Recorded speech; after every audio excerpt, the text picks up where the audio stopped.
Talent online current affairs ക്ലാസ്സിലേക്ക് സ്വാഗതം. ഇന്ന് നമ്മൾ ചർച്ച ചെയ്യുന്നത് ഒക്ടോബർ 11-ാം തീയതിയിലെ ആനുകാലിക വിഷയങ്ങളാണ്. വരൂ ക്ലാസ്സിലേക്ക് കിടക്കാം.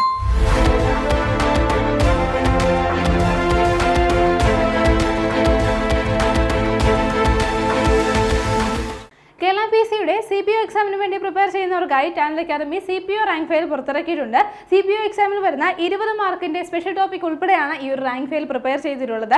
അപ്പോൾ ഇനി വരുന്ന CPO WCPO എക്സാമിന് വേണ്ടി പ്രിപ്പയർ ചെയ്യുന്നവർ ഉറപ്പായും ഈ ഒരു റാങ്ക് ഫയൽ സ്വന്തമാക്കൂ. അതുപോലെ തന്നെ അസിസ്റ്റന്റ് പ്രിസൺ ഓഫീസർ എക്സാമിന് വേണ്ടി പ്രിപ്പയർ ചെയ്യുന്നവർക്കായി അസിസ്റ്റന്റ് പ്രിസൺ ഓഫീസറിന്റെ special topic book Talent Academy പുറത്തിറക്കിയിട്ടുണ്ട്. ബുക്കിന്റെ ഒറിജിനൽ പ്രൈസ് വരുന്നത് 250 രൂപയാണ്. നിങ്ങൾക്ക് 230 രൂപയ്ക്ക് ഇപ്പോൾ സ്വന്തമാക്കാൻ സാധിക്കുന്നതാണ്. ടാലന്റ് അക്കാദമിയുടെ ബുക്കുകൾ നിങ്ങൾക്ക് സ്വന്തമാക്കാനായി ടാലന്റിന്റെ ഒഫീഷ്യൽ വെബ്സൈറ്റ് വഴി ഓർഡർ ചെയ്യാം, അല്ലെങ്കിൽ ആമസോൺ, ഫ്ലിപ്കാർട്ട് വഴി നിങ്ങൾക്ക് വാങ്ങിക്കാം, അല്ലെങ്കിൽ നിങ്ങളുടെ അടുത്തുള്ള ബുക്ക് സ്റ്റോളുകൾ നേരിട്ട് ചെന്ന് നിങ്ങൾക്ക് വാങ്ങിക്കാൻ സാധിക്കുന്നതാണ്. അപ്പോൾ എക്സാമിന് വേണ്ടി പ്രിപ്പയർ ചെയ്യുന്നവർ ഉറപ്പായും ഈ ബുക്കുകൾ സ്വന്തമാക്കൂ. നമുക്കറിയാം, ഉടൻ തന്നെ ഇഷ്ടം പോലെ PSC എക്സാമുകളാണ് വരുന്നത്. ഈ ഒരു എക്സാമുകൾക്ക് വേണ്ടി നിങ്ങൾക്ക് ഉറപ്പായിട്ടും പ്രിപ്പയർഡ് ആയിരിക്കണം. അതിന് വേണ്ടിയിട്ട് നിങ്ങളെ സഹായിക്കാൻ Talent Academy university assistant, company board assistant, beverage LDC, CPO WCPO 10th +2 degree level ബാച്ചുകളും, അതേപോലെ fireman, firewoman, BFO, company board LD typist, excise inspector തുടങ്ങിയ കോഴ്സുകളിലേക്കുമുള്ള ഓൺലൈൻ ഓഫ്ലൈൻ ബാച്ചുകൾ ആരംഭിച്ചിട്ടുണ്ട്. ക്ലാസുകളുമായി ബന്ധപ്പെട്ട കൂടുതൽ വിവരങ്ങൾക്ക് താഴെ കാണുന്ന ഫോം ഫില്ല് ചെയ്യുകയോ സ്ക്രീനിൽ കാണുന്ന നമ്പറുമായി ബന്ധപ്പെടുകയോ ചെയ്യുക. ഇന്ന് നമ്മൾ ആദ്യം ചർച്ച ചെയ്യുന്നത് വളരെ ഇമ്പോർട്ടൻ്റ് ആയിട്ടുള്ള ഒരു നൊബേൽ പുരസ്കാരമാണ്. കഴിഞ്ഞ കുറച്ച് ദിവസങ്ങളായിട്ട് നമ്മൾ ഓരോ മേഖലയിലെ നൊബേൽ സമ്മാനങ്ങൾ ചർച്ച ചെയ്ത് വരികയാണ്. ഇന്ന് നമ്മൾ നോക്കുന്നത് 2025 സാഹിത്യ പുരസ്കാരത്തിനുള്ള നൊബേൽ പുരസ്കാരം. എന്താണ് സാഹിത്യത്തിനുള്ള നൊബേൽ പുരസ്കാരം ആർക്കാണ് ലഭിച്ചതെന്നാണ്. 2025 ഏത് മേഖലയാണ്? സാഹിത്യത്തിനാണ്. സാഹിത്യ പുരസ്കാരമാണ്. സാഹിത്യ നൊബേൽ പുരസ്കാരം നോക്കാം. ആർക്കാണ് ലഭിച്ചിരിക്കുന്നത്? ലാസ്ലോയ്ക്കാണ്. ആർക്കാണ്? ലാസ്ലോ ക്രസ്നഹോർക്കയ്ക്കാണ്. എന്താണ്? ലാസ്ലോ ക്രസ്നഹോർക്കയ്ക്കാണ് ഈ ഒരു പുരസ്കാരം 2025 ലഭിച്ചിരിക്കുന്നത്. അപ്പോൾ അദ്ദേഹം ഒരു ഹംഗേറിയൻ, എന്താണ്, ഹംഗേറിയൻ എഴുത്തുകാരനാണ് എന്നുള്ള കാര്യം ഓർത്തു വെക്കുക. ഹംഗേറിയൻ എഴുത്തുകാരനാണ്. ആരാണ്? ലാസ്ലോ എന്നുള്ള കാര്യം ഓർത്തു വെക്കുക. ഹംഗറിയിൽ നിന്നും സാഹിത്യത്തിൽ നൊബേൽ ലഭിക്കുന്ന രണ്ടാമത്തെ വ്യക്തിയാണ് അദ്ദേഹം. എന്താണ്? ഹംഗറിയിൽ നിന്നും എന്താണ് ഈ ഒരു സാഹിത്യ മേഖലയിൽ നൊബേൽ പുരസ്കാരം നേടുന്ന രണ്ടാമത്തെ വ്യക്തിയാണ്. ആരാണ്? ലാസ്ലോ എന്നുള്ള കാര്യം പ്രത്യേകം നോട്ട് ചെയ്ത് പഠിക്കുക. അങ്ങനെയാണെങ്കിൽ ആദ്യത്തെ വ്യക്തി ആരാണെന്നുള്ള കാര്യം കൂടി നമുക്കൊന്ന് ഓർത്തു വെക്കാം. ഇമ്രെ കെർട്ടസ് ആണ്. ആരാണ്? ഇമ്രെയാണ്. ഓർത്തു വെക്കുക. ഇമ്രെ കെർട്ടസ് ആണ്. എന്താണ്? ആദ്യമായിട്ട് ഹംഗറിയിൽ നിന്നും സാഹിത്യ നൊബേൽ നേടുന്ന വ്യക്തി. അദ്ദേഹത്തിന് 2002 അദ്ദേഹത്തിന് ഈ ഒരു സാഹിത്യ നൊബേൽ പുരസ്കാരം ലഭിച്ചത്. അദ്ദേഹമായിരുന്നു ഹംഗറിയിൽ നിന്നും സാഹിത്യ നൊബേൽ നേടുന്ന ആദ്യത്തെ വ്യക്തി. രണ്ടാമത്തെ വ്യക്തി ആരാണെന്നുള്ളതാണ് നമ്മൾ ഇന്ന് പഠിക്കുന്നത്. ആരാണ്? ലാസ്ലോയാണ്. ഏത് രാജ്യമാണെന്ന് ഓർത്തു വെക്കുക. അദ്ദേഹത്തിന്റെ രാജ്യം ഏതാണ്? ഹംഗറിയാണ്. ഇനി ഓർത്തു വെക്കുക, 2015 അദ്ദേഹത്തിന് ഒരു പ്രധാനപ്പെട്ട പുരസ്കാരം ലഭിച്ചിരുന്നു. എന്താണ്? 2015 ലാസ്ലോയ്ക്ക് വളരെ ഇമ്പോർട്ടൻ്റ് ആയിട്ടുള്ള ഒരു പുരസ്കാരം ലഭിച്ചിട്ടുണ്ടായിരുന്നു. ഇന്റർനാഷണൽ ബുക്കർ പ്രൈസ് ആണ് ലഭിച്ചത്. എന്താണ്? ഇന്റർനാഷണൽ ബുക്കർ പ്രൈസ് 2015 ആർക്ക് ലഭിച്ചിരുന്നു? ലാസ്ലോയ്ക്ക് ലഭിച്ചിരുന്നു. അദ്ദേഹത്തിന്റെ ഏത് രചനയ്ക്കാണ് ഈ ഒരു പുരസ്കാരം ലഭിച്ചത് എന്നുള്ള കാര്യം പ്രത്യേകം നോട്ട് ചെയ്യുക. സാത്താൻ ടാങ്കോ. എന്താണ്? സാത്താൻ ടാങ്കോ എന്നുള്ള രചനയിലൂടെയാണ്. ഓർത്തു വെക്കുക. ഏതാണ്? ഓർത്തു വെക്കുക. സാത്താൻ ടാങ്കോ എന്നുള്ള രചനയ്ക്കാണ് അദ്ദേഹം 2015 അദ്ദേഹത്തിന് എന്താണ് ഇന്റർനാഷണൽ ബുക്കർ പ്രൈസ് ലഭിച്ചത്. 2018 അദ്ദേഹം ഈ ഒരു ഇന്റർനാഷണൽ ബുക്കർ പ്രൈസ് പുരസ്കാരത്തിന് വേണ്ടിയിട്ട് ഷോർട്ട് ലിസ്റ്റിൽ ഉൾപ്പെട്ടിട്ടുണ്ടായിരുന്നു. എന്നാൽ പുരസ്കാരം ലഭിച്ചില്ല. എന്നാണ് 2018 ഇന്റർനാഷണൽ ബുക്കർ പ്രൈസിന്റെ ഷോർട്ട് ലിസ്റ്റിൽ അദ്ദേഹം ഉൾപ്പെട്ടിട്ടുണ്ടായിരുന്നു. അദ്ദേഹത്തിന്റെ ഏത് രചനയാണെന്നുള്ള കാര്യം ഓർത്തു വെക്കാം. ദ വേൾഡ് ഗോസ് ഓൺ എന്നുള്ള രചനയിലൂടെയാണ്. ഓർത്തു വെക്കുക. ദ വേൾഡ് എന്താണ്? ദ വേൾഡ് ഗോസ് ഓൺ എന്നുള്ള രചനയാണ് 2018 അദ്ദേഹത്തിന് എന്താണ് ആ ഒരു രചനയിലൂടെയാണ് 2018 ഇന്റർനാഷണൽ ബുക്കർ പ്രൈസിലേക്ക് അദ്ദേഹം ഷോർട്ട് ലിസ്റ്റിൽ ഉൾപ്പെട്ടത്. അപ്പോൾ 2015 അദ്ദേഹത്തിന് ആ ഒരു പുരസ്കാരം ലഭിച്ചിരുന്നു. 2018 ഷോർട്ട് ലിസ്റ്റിൽ ഉൾപ്പെടാനേ സാധിച്ചിട്ടുണ്ടായിരുന്നുള്ളൂ. ഇനി അദ്ദേഹത്തിന്റെ പ്രധാന രചനകൾ കൂടി നമുക്കൊന്ന് ഓർത്തു വെക്കാം. 2 രചനകൾ നമ്മൾ പറഞ്ഞു ഇവിടെ. എന്താണ്? സാത്താൻ ടാങ്കോ പറഞ്ഞിട്ടുണ്ട്, അതേപോലെ ദ വേൾഡ് ഗോസ് ഓൺ എന്നുള്ള രചനയും പറഞ്ഞിട്ടുണ്ട്. അതേപോലെ ബാക്കി രചനകൾ കൂടി നമുക്ക് ഓർത്തു വെക്കാം. The Turin horse, a mountain to the north, a lake to the south, paths to the west, a river to east, the melancholy of resistance എന്നുള്ളവയാണ് അദ്ദേഹത്തിന്റെ പ്രധാന രചനകൾ. അപ്പോൾ ഇത്രയും അദ്ദേഹത്തിന്റെ പ്രധാന രചനകളാണ്. ഇനി 2024 പുരസ്കാരം ആർക്കാണ് ലഭിച്ചിരുന്നത്? 2024 സാഹിത്യ നോബൽ ലഭിച്ചത് ആർക്കാണ്? ഹാങ് കാങ്ങിനാണ്. ആർക്കാണ്? ഹാങ് കാങ്ങിനാണ് എന്താണ് 2024 സാഹിത്യ നോബൽ പുരസ്കാരം ലഭിച്ചത്. അപ്പോൾ 2025 പുരസ്കാരം ലഭിച്ചത് ആർക്കാണ്? സാഹിത്യ നോബൽ പുരസ്കാരം ലഭിച്ചത് ആർക്കാന്ന് നമ്മൾ പറഞ്ഞു, ലാസ്ലോയ്ക്കാണ് ലഭിച്ചിരിക്കുന്നത്. ഇനി നമ്മൾ നോക്കുന്നത് ഒരു പരിശീലന പരിപാടി അല്ലെങ്കിൽ ഒരു പദ്ധതിയാണ്. പദ്ധതിയുടെ പേര് ഇതാണ് കിഡ്സ് ഗ്ലൗ. എന്താണ്? കിഡ്സ് ഗ്ലൗ 2025 എന്നാണ്. അപ്പോൾ എന്തിനു വേണ്ടിയിട്ടാണെന്ന് നോക്കാം. കേരള പോലീസ് സൈബർ ഡിവിഷന് കീഴിൽ സ്കൂളുകളിൽ ആരംഭിക്കുന്ന ഡിജിറ്റൽ ബോധവൽക്കരണ പരിശീലന പരിപാടിയാണിത്. എന്താണ്? ഇതൊരു ഡിജിറ്റൽ ബോധവൽക്കരണ പരിശീലന പരിപാടിയാണ്. ആരുടെ കീഴിലാണ് അല്ലെങ്കിൽ ആരാണ് നടത്തുന്നതെന്ന് ഓർത്തു വെക്കുക. കേരള പോലീസ് സൈബർ ഡിവിഷന് കീഴിലാണ്. സൈബർ ഡിവിഷനാണ് ഈ ഒരു പരിപാടി സംഘടിപ്പിക്കുന്നത്. ഈ ഒരു പരിപാടിയുടെ പേര് നമ്മൾ പറഞ്ഞു, എന്താണ്? കിഡ്സ് ഗ്ലൗ 2025 എന്നാണ്. ഇനി എന്താണ് ഈ ബോധവൽക്കരണ പരിപാടിയിലൂടെ ഉദ്ദേശിക്കുന്നതെന്ന് വെച്ചാൽ, വിദ്യാർത്ഥികൾക്ക് അവരെന്താണ് ഈ ഒരു ഇന്റർനെറ്റ് ഉപയോഗിക്കുമ്പോഴും അതേപോലെ സൈബർ ഇടങ്ങളിലൊക്കെ പെരുമാറുമ്പോഴും അവിടെയുള്ള ഇടപാടുകളൊക്കെ നടത്തുമ്പോഴും ശ്രദ്ധിക്കേണ്ട കാര്യങ്ങൾ, സുരക്ഷാ പാഠങ്ങളാണ് ഈ ഒരു ബോധവൽക്കരണ പരിപാടിയിലൂടെ നടത്തുന്നത്. അപ്പോൾ സ്റ്റുഡൻറ് പോലീസ് കേഡറ്റിന്റെ ഒക്കെ വഴിയിട്ടാണ് അവരെയൊക്കെ ഉപയോഗിച്ചുകൊണ്ടാണ് ഈ ഒരു ബോധവൽക്കരണ പരിപാടി സംഘടിപ്പിക്കുന്നത്. കേരള പോലീസ് സൈബർ ഡിവിഷനാണ് സംഘടിപ്പിക്കുന്നതെന്ന് ഉള്ള കാര്യം നമ്മൾ പറഞ്ഞു. അപ്പോൾ പേര് ഓർത്തു വെക്കുക, കിഡ്സ് ഗ്ലൗ. എന്താണ്? കിഡ്സ് ഗ്ലൗ 2025 എന്നാണ് ഈ ഒരു ബോധവൽക്കരണ പരിപാടിക്ക് നൽകിയിരിക്കുന്ന പേര്. അടുത്ത നമ്മൾ നോക്കുന്ന പോയിന്റ് ഇതാണ്. മുഖ്യമന്ത്രി പിണറായി വിജയന്റെ രാഷ്ട്രീയ ജീവിതം പ്രമേയമാക്കി പുറത്തിറങ്ങുന്ന ചിത്രം ഏതെന്നാണ്? ദി കോമ്രേഡ് എന്നുള്ള ചിത്രമാണ്. എന്താണ്? ദി കോമ്രേഡ് എന്നുള്ള ചിത്രമാണ്. ആരുടെയാണെന്ന് ഓർത്തു വെക്കുക. നിലവിലെ നമ്മുടെ മുഖ്യമന്ത്രിയായിട്ടുള്ള, കേരളത്തിന്റെ മുഖ്യമന്ത്രിയായിട്ടുള്ള പിണറായി വിജയന്റെ രാഷ്ട്രീയ ജീവിതം പ്രമേയമാക്കിയിട്ടാണ് ഈ ഒരു ചിത്രം പുറത്തിറങ്ങുന്നത്. അതേപോലെ തന്നെ നമ്മുടെ മുൻ മുഖ്യമന്ത്രി ഉമ്മൻചാണ്ടിയുടെയും രാഷ്ട്രീയ ജീവിതം പ്രമേയമാക്കിയിട്ട് ഒരു സിനിമ പുറത്തിറങ്ങാൻ പോകുകയാണ്. ആ സിനിമയിൽ ഉമ്മൻചാണ്ടി അദ്ദേഹത്തിന്റെ ആ ഒരു വേഷം അണിയുന്നത് ബാലചന്ദ്ര മേനോനാണ്. അപ്പോൾ അതുകൂടി ഒന്ന് നോട്ട് ചെയ്ത് വെക്കുക. അപ്പോൾ ഇപ്പോൾ നമ്മൾ നോക്കിയ ചിത്രം ഏതാണ്? ദി കോമ്രേഡ് എന്നുള്ള ചിത്രമാണ്. അത് ആരെക്കുറിച്ചുള്ള ചിത്രമാണ്? ആരുടെ രാഷ്ട്രീയ ജീവിതമാണ് പറയുന്നത്? നിലവിലെ നമ്മുടെ മുഖ്യമന്ത്രിയായിട്ടുള്ള പിണറായി വിജയൻ അദ്ദേഹത്തിന്റെ രാഷ്ട്രീയ ജീവിതമാണ് എന്താണ് ഈ ഒരു ദി കോമ്രേഡ് എന്നുള്ള ചിത്രത്തിലൂടെ പുറത്തിറങ്ങുന്നത്. അടുത്ത നമ്മൾ നോക്കുന്ന പോയിന്റ് ഇതാണ്. ഇന്ത്യയിലെ ആദ്യത്തെ electric truck battery swapping station നിലവിൽ വന്നത് എവിടെയെന്നാണ്? ഓർത്തു വെക്കുക, സോനിപത്തിലാണ്. എവിടെയാണ്? സോനിപത്തിലാണ്, ഹരിയാനയിലാണെന്ന് ഓർത്തു വെക്കുക. ഹരിയാന സ്റ്റേറ്റിലെ സോനിപത്തിലാണ് ഇങ്ങനെ ഒരു എന്താണ് ബാറ്ററി സ്വാപ്പിംഗ് സ്റ്റേഷൻ നിലവിൽ വന്നിരിക്കുന്നത്. എന്താണ് പ്രത്യേകത? ഇന്ത്യയിൽ തന്നെ ആദ്യത്തെ ഇലക്ട്രിക് ട്രക്ക് ബാറ്ററി സ്വാപ്പിംഗ് സ്റ്റേഷനാണ് നിലവിൽ വന്നിരിക്കുന്നത്. ഡൽഹി ഇന്റർനാഷണൽ, ഓർത്തു വെക്കുക, ഡൽഹി ഇന്റർനാഷണൽ കാർഗോ ടെർമിനലിലാണ്. ഓർത്തു വെക്കുക, എവിടെയാണ് നിലവിൽ വന്നിരിക്കുന്നത്? Delhi international cargo terminal private ലിമിറ്റഡിലാണ്, ഹരിയാനയിലുള്ള സോനിപത്തിലുള്ള ഈ ഒരു ടെർമിനലിലാണ് ഈ ഒരു സ്റ്റേഷൻ, അതായത് ഈ ഒരു ബാറ്ററി സ്വാപ്പിംഗ് സ്റ്റേഷൻ നിലവിൽ വന്നിരിക്കുന്നത്. ഉദ്ഘാടനം ചെയ്തത് ആരാണെന്ന് കൂടി ഓർത്തു വെക്കുക. നമ്മുടെ കേന്ദ്ര ഗതാഗത റോഡ് ഹൈവേ മന്ത്രിയായിട്ടുള്ള നിതിൻ ഗഡ്കരിയാണ് ഈ ഒരു പ്ലാന്റ് അല്ലെങ്കിൽ ഈ ഒരു ബാറ്ററി സ്വാപ്പിംഗ് സ്റ്റേഷൻ എന്താണ് ഉദ്ഘാടനം ചെയ്തിരിക്കുന്നത്. എവിടെയാണ് നിലവിൽ വന്നത്? സോനിപത്തിലാണ്, ഹരിയാനയിലാണ്. അപ്പോൾ ഇവിടെയുള്ള ഡൽഹി ഇന്റർനാഷണൽ കാർഗോ ടെർമിനലിലാണ് ഈ ഒരു സ്റ്റേഷൻ നിലവിൽ വന്നിരിക്കുന്നത്. ഇനി നമ്മൾ നോക്കുന്നത് വളരെ ഇമ്പോർട്ടന്റ് ആയിട്ടുള്ള ഒരു പോയിന്റ് ആണ്. തമിഴ്നാട്ടിലെ 4ാമത്തെ ജൈവ പൈതൃക കേന്ദ്രം നിലവിൽ വന്നിരിക്കുകയാണ്. എവിടെയാണെന്ന് ഓർത്തു വെക്കുക? നാഗമല കുന്നിൻപുറമാണ്. ഏതാണെന്ന് ഓർത്തു വെക്കുക? നാഗമല കുന്നിൻപുറത്തെയാണ് തമിഴ്നാട് സർക്കാർ 4ാമത്തെ ജൈവ പൈതൃക കേന്ദ്രമായിട്ട് പ്രഖ്യാപിച്ചിരിക്കുന്നത്. എവിടെയാണ് സ്ഥിതി ചെയ്യുന്നത്? ഈറോഡിലാണ്. എന്താണ്? ഈറോഡിലാണ് എന്നുള്ള കാര്യം ഓർത്തു വെക്കുക. എവിടെയാണ്? തമിഴ്നാട്ടിലെ ഈറോഡിലാണ് നാഗമല കുന്നിൻപുറം സ്ഥിതി ചെയ്യുന്നത്. അപ്പോൾ 4ാമത്തെ ജൈവ പൈതൃക കേന്ദ്രമാണ് തമിഴ്നാട്ടിൽ വരുന്നതെന്ന് നമ്മൾ പറഞ്ഞു. അപ്പോൾ ഇതിനു മുമ്പ് 3 കേന്ദ്രങ്ങൾ കൂടി തമിഴ്നാട് സർക്കാർ പ്രഖ്യാപിച്ചിട്ടുണ്ടായിരുന്നു. അടുത്തിടെ നമ്മൾ ചർച്ച ചെയ്ത ഒരെണ്ണമായിരുന്നു എന്താണ്? ഏലത്തൂർ തടാകം. എന്താണ്? ഏലത്തൂർ തടാകം എന്താണ്? അത് മൂന്നാമത്തെ തമിഴ്നാട്ടിലെ 3ാമത്തെ ജൈവ പൈതൃക കേന്ദ്രമായിരുന്നു. അത് സ്ഥിതി ചെയ്യുന്നതും എവിടെ തന്നെയാണ്? അതും എന്താണ്? ഈറോഡ് തന്നെയാണ് എന്നുള്ള കാര്യം ഓർത്തു വെക്കുക. അപ്പോൾ നാഗമല കുന്നിൻപുറവും ഏലത്തൂർ തടാകവും രണ്ടും എന്താണ്? ഈറോഡാണ്. ഇനി ബാക്കിയുള്ള 2 ഏതാണ്? ഒന്നാണ് അരിട്ടപ്പട്ടി. എന്താണ്? അരിട്ടപ്പട്ടിയും അതേപോലെ കാസംപട്ടിയും.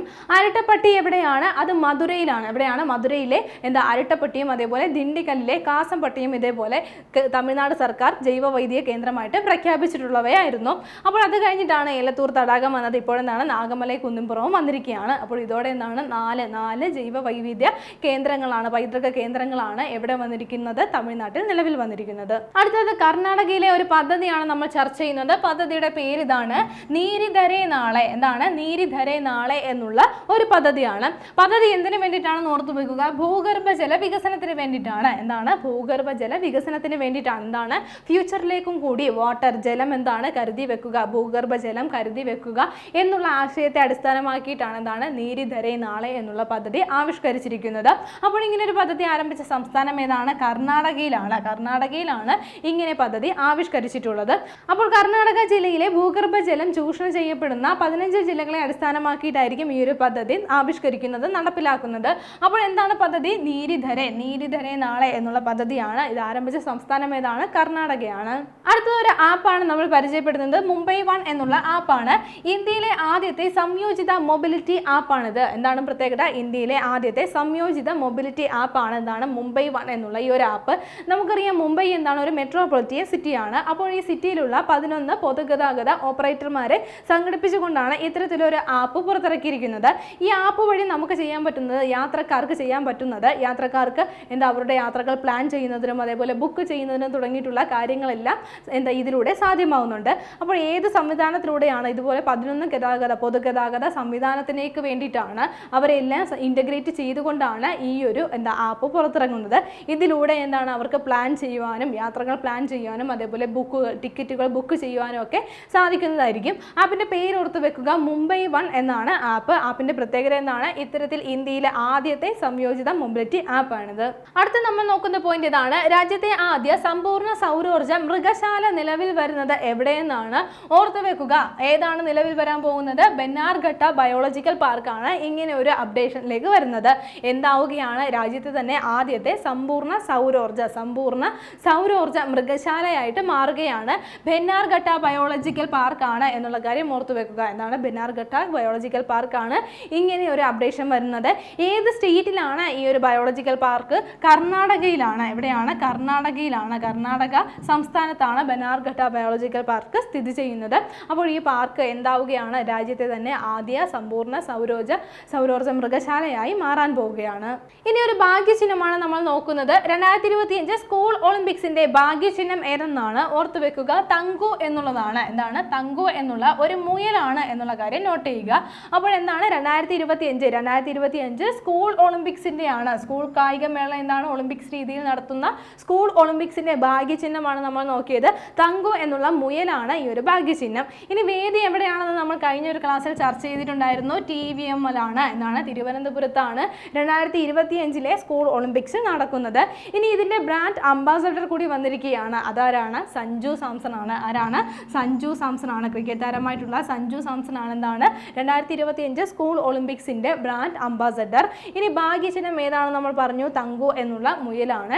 എവിടെ വെച്ചാണ് വേദി എന്ന് നമ്മൾ പറഞ്ഞു? TVMൽ വെച്ചിട്ടാണ്, തിരുവനന്തപുരത്ത് വെച്ചിട്ടാണ് 2025 സ്കൂൾ ഒളിമ്പിക്സ് നടക്കുന്നത്.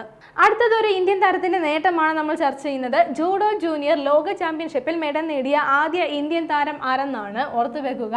ലിന്തോയി ചനമ്പമാണ്. ആരാണ്? ലിന്തോയി ചനമ്പമാണ് ഈ ഒരു നേട്ടം കൈവരിച്ചിരിക്കുന്നത്. എന്താണ്? ജൂഡോ ജൂനിയർ ലോക ചാമ്പ്യൻഷിപ്പിൽ ആദ്യമായിട്ടാണ് ഒരു ഇന്ത്യൻ താരം മെഡൽ നേടുന്നത്. എന്ത് മെഡൽ ആണെന്നുള്ള കാര്യം ഓർത്തു വെക്കുക. വനിതകളുടെ 63 കിലോഗ്രാം ജൂഡോ മത്സരത്തിലാണ് വെങ്കല മെഡലാണ് നേടിയിരിക്കുന്നത്. എന്താണ്? ബ്രോൺസ് മെഡലാണ് നേടിയിരിക്കുന്നത് എന്നുള്ള കാര്യം പ്രത്യേകം നോട്ട് ചെയ്യാം.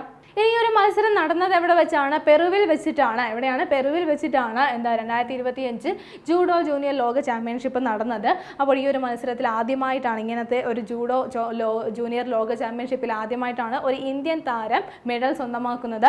ഈ ഒരു നേട്ടം കൈവരിച്ചത് ആരാണെന്ന് ഓർത്തു വെക്കുക. ലിന്തോയി ചനമ്പമാണ്. അടുത്ത നമ്മൾ നോക്കുന്ന പോയിന്റ് ഇതാണ്. ശതകോടീശ്വരന്മാരുടെ പട്ടികയിൽ ഇടം പിടിച്ച ആദ്യ ഫുട്ബോളർ ആരെന്നാണ് ഓർത്തു വെക്കുക. ക്രിസ്ത്യാനോ റൊണാൾഡോയാണ്. ആരാണ്? ക്രിസ്ത്യാനോ റൊണാൾഡോയാണ് ഈ ഒരു നേട്ടം കൈവരിച്ചിരിക്കുന്നത്. അപ്പോൾ അദ്ദേഹം എന്താണ്? ഗോളുകൾ അടിക്കുന്നതിൽ മാത്രമല്ല വേറൊരു നേട്ടവും കൂടി കൈവരിച്ചിരിക്കുകയാണ്. ശതകോടീശ്വരന്മാരുടെ പട്ടികയിൽ ഇടം പിടിച്ചിരിക്കുന്ന ആദ്യ ഫുട്ബോളറായിട്ട് മാറിയിരിക്കുകയാണ്. ഇങ്ങനെ ഒരു റിപ്പോർട്ട് പുറത്തു വന്നിരിക്കുന്നത് ബ്ലൂംബെർഗ് ബില്യണേഴ്സിന്റെ റിപ്പോർട്ട് പ്രകാരമാണ് അദ്ദേഹം ഈ ഒരു നേട്ടം കൈവരിച്ചിരിക്കുന്നതെന്ന് അവർ പറഞ്ഞിട്ടുള്ളത്. അപ്പോൾ അവരാണ് ഈ ഒരു റിപ്പോർട്ട് പുറത്തുവിട്ടത് എന്നാണ്. ശതകോടീശ്വരന്മാരുടെ പട്ടികയിൽ ഇടം പിടിച്ച ആദ്യ ഫുട്ബോളറാണ് ക്രിസ്ത്യാനോ റൊണാൾഡോ എന്നുള്ള റിപ്പോർട്ട് ആരാണ് പുറത്തുവിട്ടത്? ബ്ലൂംബെർഗ്. ഓർത്തു വെക്കുക, ബ്ലൂംബെർഗ് റിപ്പോർട്ട്, ബില്യണേഴ്സ് റിപ്പോർട്ട് പ്രകാരമാണ്. നമുക്കറിയാം ബ്ലൂംബെർഗിൽ വെച്ചിട്ട് ബ്ലൂംബെർഗിന്റെ റിപ്പോർട്ടുകൾ വെച്ചിട്ട് ഓരോ റിച്ച് പേഴ്സൺസിൻ്റെയും ലിസ്റ്റുകൾ നമ്മൾ ചർച്ച ചെയ്തിട്ടുള്ളതാണ്. ആ ഒരു റിപ്പോർട്ട് പ്രകാരം, അതേപോലെ ഒരു റിപ്പോർട്ട് പ്രകാരം ശതകോടീശ്വരന്മാരുടെ പട്ടികയിൽ ഇടം പിടിച്ച ആദ്യ ഫുട്ബോളർ ആരായിരിക്കുകയാണ്? ക്രിസ്ത്യാനോ റൊണാൾഡോ ആയിരിക്കുകയാണ്. ഉടൻ തന്നെ വരുന്ന LDC എക്സാമിന് വേണ്ടി പ്രിപ്പയർ ചെയ്യുന്നവർക്കായി ടാലന്റ് അക്കാദമിയുടെ LDC റാങ്ക് ഫയൽ ഇപ്പോൾ വിപണിയിൽ ലഭ്യമാണ്. നമ്മുടെ മുൻവർഷ ചോദ്യങ്ങളെല്ലാം ഉൾപ്പെടുത്തിയിട്ടാണ് ഈ ഒരു റാങ്ക് ഫയൽ തയ്യാറാക്കിയിട്ടുള്ളത്. അപ്പോൾ ഓരോ ടോപ്പിക്ക് കഴിഞ്ഞിട്ട് അതിൻ്റെ PQs നമുക്ക് പഠിക്കാനായിട്ട് സാധിക്കും. പിന്നെ ഇപ്പോഴുള്ള SCRT NCRT പാഠഭാഗങ്ങളെല്ലാം ഉൾപ്പെടുത്തിയിട്ടാണ് ഈ ഒരു റാങ്ക് ഫയൽ തയ്യാറാക്കിയിട്ടുള്ളത്. ഇപ്പോൾ നമുക്ക് റീസെൻ്റ് ആയിട്ട് കഴിഞ്ഞ എക്സാമുകളിലെല്ലാം SCRT NCRT പാഠഭാഗങ്ങളൊക്കെ ചോദിച്ചിട്ടുണ്ടായിരുന്നു. ഇനി വരുന്ന 10th ലെവൽ എക്സാമുകൾക്ക് വേണ്ടിയിട്ടും ഉറപ്പായിട്ടും നമുക്ക് ചോദിക്കാനായിട്ട് സാധ്യത ഉള്ളതാണ്. അപ്പോൾ ഇതെല്ലാം നല്ല രീതിയിൽ അപ്ഡേറ്റ് ചെയ്ത് പഠിക്കണമെങ്കിൽ ഉടൻ തന്നെ ടാലന്റിൻ്റെ ഈ ഒരു LDC റാങ്ക് ഫയൽ നിങ്ങൾ സ്വന്തമാക്കണം. അപ്പോൾ ടാലന്റിൻ്റെ ഒഫീഷ്യൽ വെബ്സൈറ്റ് വഴി നിങ്ങൾക്ക് വാങ്ങിക്കാൻ സാധിക്കും, അല്ലെങ്കിൽ Amazon, Flipkartൽ നിങ്ങൾക്ക് ഓർഡർ ചെയ്ത് വീട്ടിൽ വരുത്താനായിട്ട് സാധിക്കുന്നതായിരിക്കും. ഇല്ലെങ്കിൽ നിങ്ങളുടെ അടുത്തുള്ള ഏതെങ്കിലും ബുക്ക് സ്റ്റോറുകളിൽ പോയാലും മതി. ബുക്കിൻ്റെ ഒറിജിനൽ പ്രൈസ് വരുന്നത് 1650 രൂപയാണ്. പക്ഷേ നിങ്ങൾ ഓൺലൈനായിട്ട് പർച്ചേസ് ചെയ്യുകയാണെങ്കിൽ നിങ്ങൾക്ക് 1500 രൂപയ്ക്ക് വാങ്ങിക്കാനായിട്ട് സാധിക്കും. അപ്പോൾ കടയിൽ പോകേണ്ട ആവശ്യമില്ല, ഡിസ്കൗണ്ടും കിട്ടും. ഈ ഒരു ഓഫർ സ്വന്തമാക്കും. ഇന്ന് നമ്മൾ ചർച്ച ചെയ്ത പോയിന്റുകൾ ഒന്നുകൂടി നോക്കാം. ആദ്യം നമ്മൾ നോക്കിയത് ഒരു പുരസ്കാരമായിരുന്നു. 2025 സാഹിത്യത്തിനുള്ള നൊബേൽ പുരസ്കാരത്തിന് അർഹനായതെന്ന് ആരാന്നാണ് നോക്കിയത്. അപ്പോൾ ആരാണ്? ലാസ്ലോ ക്രസ്നാഹോർക്കയാണ് ഈ ഒരു പുരസ്കാരത്തിന് അർഹനായിട്ടുള്ളത്.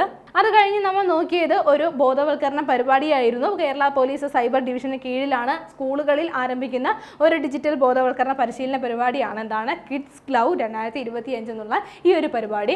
അതിനുശേഷം നോക്കിയത് മുഖ്യമന്ത്രി പിണറായി വിജയന്റെ രാഷ്ട്രീയ ജീവിതം പ്രമേയമാക്കി പുറത്തിറങ്ങുന്ന ചിത്രം ഏതെന്നാണ്. ദി കോമ്രേഡ് എന്നുള്ള ചിത്രമാണ്. അതേപോലെ മുൻ മുഖ്യമന്ത്രി ഉമ്മൻചാണ്ടിയെ കുറിച്ചും ഒരു സിനിമ പുറത്തിറങ്ങുകയാണ്. അതിൽ അദ്ദേഹത്തിനെ വേഷമണിയുന്നത് ആരാണ്? ബാലചന്ദ്ര മേനോനാണ്. ശേഷം നമ്മൾ നോക്കിയത് ഇന്ത്യയിലെ ആദ്യത്തെ electric truck battery swapping station നിലവിൽ വന്നത് എവിടെയെന്നാണ്. സോനിപ്പത്തിലാണ് ഇത്തരത്തിലൊരു ബാറ്ററി സ്വാപ്പിംഗ് സ്റ്റേഷൻ നിലവിൽ വന്നിരിക്കുന്നത്. ഉദ്ഘാടനം ചെയ്തത് നിതിൻ ഗഡ്കരിയാണ്. അത് കഴിഞ്ഞിട്ട് നോക്കിയത് തമിഴ്നാട്ടിലെ 4ാമത്തെ ജൈവ പൈതൃക കേന്ദ്രം ഏതെന്നാണ്. നാലമലൈ കുന്നിൻപുറമാണ്. ഈ റോഡിലാണ് സ്ഥിതി ചെയ്യുന്നത്. അതേപോലെ 3ാമത്തേതായിരുന്നു ഏലത്തൂർ തടാകമായിരുന്നു. 1ഉം 2ഉം ജൈവ വൈവിധ്യ പ്രദേശം ഏതായിരുന്നു എന്ന് നമ്മൾ പറഞ്ഞിട്ടുണ്ടായിരുന്നു. അരട്ടപ്പട്ടിയും അതേപോലെ കാസംപട്ടിയുമായിരുന്നു. ശേഷം നമ്മൾ നോക്കിയത് കർണാടകയിൽ വന്നിട്ടുള്ള ഒരു പദ്ധതിയാണ്. എന്താണ് പദ്ധതിയുടെ പേര്? നീരിധരേ നാളെ. നീരിധരേ നാളെ എന്നുള്ള പദ്ധതിയാണ്. ഭൂഗർഭ ജല വികസനത്തിനായിട്ട് വേണ്ടിയിട്ട് ആരംഭിക്കുന്ന ഒരു പദ്ധതിയാണ്. ആരംഭിച്ച സംസ്ഥാനം ഏതാണ്? കർണാടകയാണ്. അത് കഴിഞ്ഞിട്ട് നമ്മൾ നോക്കിയത് ഒരു മൊബിലിറ്റി ആപ്പാണ്. മുംബൈ 1 എന്നുള്ള ഒരു ആപ്പാണ്. ഇന്ത്യയിലെ ആദ്യത്തെ സംയോജിത മൊബിലിറ്റി ആപ്പാണ് മുംബൈ 1. ശേഷം നമ്മൾ നോക്കിയത് രാജ്യത്തെ ആദ്യത്തെ സമ്പൂർണ്ണ സൗരോർജ്ജ മൃഗശാലയായി മാറുന്നത് ഏത് മൃഗശാലയാണെന്നാണ്. ബനാർഘട്ട ബയോളജിക്കൽ പാർക്കാണ് ഇങ്ങനെ ഒരു അപ്ഡേഷനിലേക്ക് മാറുന്നത്. ഏത് സ്റ്റേറ്റിലാണ് സ്ഥിതി ചെയ്യുന്നത്? കർണാടകയിലാണ് ഈ ഒരു ബയോളജിക്കൽ പാർക്ക് സ്ഥിതി ചെയ്യുന്നത്. അത് കഴിഞ്ഞിട്ട് നമ്മൾ നോക്കിയത് ഒരു ഭാഗ്യചിഹ്നമായിരുന്നു. 2025 സ്കൂൾ ഒളിമ്പിക്സിന്റെ ഭാഗ്യചിഹ്നം ഏതെന്നാണ്. തങ്കോ എന്നുള്ള മുയലാണ് ഭാഗ്യചിഹ്നം. അതേപോലെ ബ്രാൻഡ് അംബാസഡർ ആരാണ്? സഞ്ജു സാംസൺ ആണ്. ഇനി എവിടെ വെച്ചാണ് 2025 സ്കൂൾ ഒളിമ്പിക്സ് നടക്കുന്നത്? അത് തിരുവനന്തപുരം ജില്ലയിൽ വെച്ചാണ്. അത് കഴിഞ്ഞിട്ട് നമ്മൾ നോക്കിയത് ജൂഡോ ജൂനിയർ ലോക ചാമ്പ്യൻഷിപ്പിൽ മെഡൽ നേടിയ ആദ്യ ഇന്ത്യൻ താരം ആരെന്നാണ്. ഓർത്തുവെക്കുക, ലിന്തോയ് ചനമ്പമാണ് ഈ ഒരു നേട്ടം കൈവരിച്ചത്. ബ്രോൺസ് മെഡലാണ് നേടിയത്. അത് കഴിഞ്ഞ് നോക്കിയത് ഒരു റിപ്പോർട്ടായിരുന്നു. ശതകോടീശ്വരന്മാരുടെ പട്ടികയിൽ ഇടം പിടിച്ച ആദ്യ ഫുട്ബോളർ ആയിരിക്കുന്നവരാണ് ക്രിസ്ത്യാനോ റൊണാൾഡോ ആണ്. ഏത് റിപ്പോർട്ട് പ്രകാരമാണ്? ബ്ലൂംബെർഗ് ബില്യണേഴ്സ് റിപ്പോർട്ട് പ്രകാരമാണ്. ശതകോടീശ്വരന്മാരുടെ പട്ടികയിൽ ഇടം പിടിച്ച ആദ്യ ഫുട്ബോളറായി മാറിയിരിക്കുകയാണ് ക്രിസ്ത്യാനോ റൊണാൾഡോ. കഴിഞ്ഞ ക്ലാസ്സുമായി ബന്ധപ്പെട്ട 2 ചോദ്യങ്ങൾ നൽകുകയാണ്. ശരിയുത്തരങ്ങൾ താഴെ കമന്റ് ചെയ്യുക. ആദ്യത്തെ ചോദ്യം ഇതാണ്. ഏഞ്ചൽ മേരിയിലേക്ക് 100 ദിവസം എന്ന പുസ്തകത്തിന്റെ രചയിതാവ് ആരെന്നാണ്.